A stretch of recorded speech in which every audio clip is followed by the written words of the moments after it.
Have you ever wondered about the crime that led to the crucifixion of Jesus, a well-known event in history? What was the accusation that justified such a drastic punishment? While it's often said that Jesus was innocent, even innocence needs a charge in a society ruled by law. The Gospel tells us that Jesus was found guilty by the high priests for uttering blasphemous words. He claimed to be the Son of God, an offense deemed punishable by death. However, these Jewish authorities did not represent the government and thus had no legal authority to execute. This is where the Romans come into play. The religious leaders brought Jesus to the Roman authorities, hoping they would do the dirty work. They stirred the public sentiment, advocating for the release of the criminal Barabbas and the crucifixion of Jesus. They threatened Pontius Pilate, the Roman governor, stating that releasing Jesus would be tantamount to betraying Caesar. The charge they leveled against Jesus was that he declared himself a king, implying that he was a rebel against Caesar. This charge of treason was serious enough to warrant a death sentence. Jesus, with his extraordinary intellect, miraculous abilities, and unique religious insights, had attracted the envy and hatred of the established religious order. They sought to label him a heretic, stirring public opinion against him while using their influence to politically persecute him.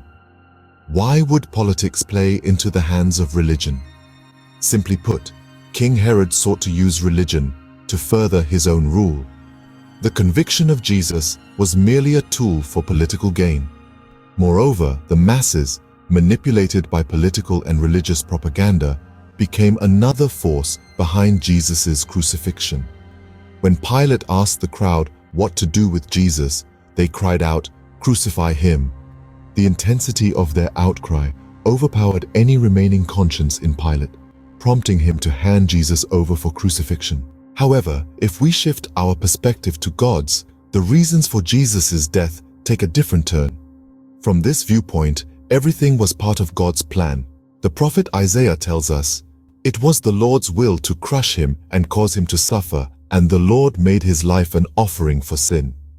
The Bible also says, "For God so loved the world that he gave his one and only Son."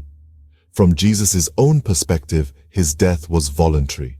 He willingly surrendered his life out of love for humanity and to fulfill God's plan of salvation. Jesus once said, "The reason my Father loves me is that I lay down my life only to take it up again. No one takes it from me, but I lay it down of my own accord. I have authority to lay it down and authority to take it up again." So, the perspectives on Jesus' crucifixion and the crime he was accused of vary greatly depending on the viewpoint. The importance of understanding this event is not about what you see, but what you truly gain and learn from it. Different perspectives offer different insights, but the true essence lies in the lessons and the understanding we draw from them.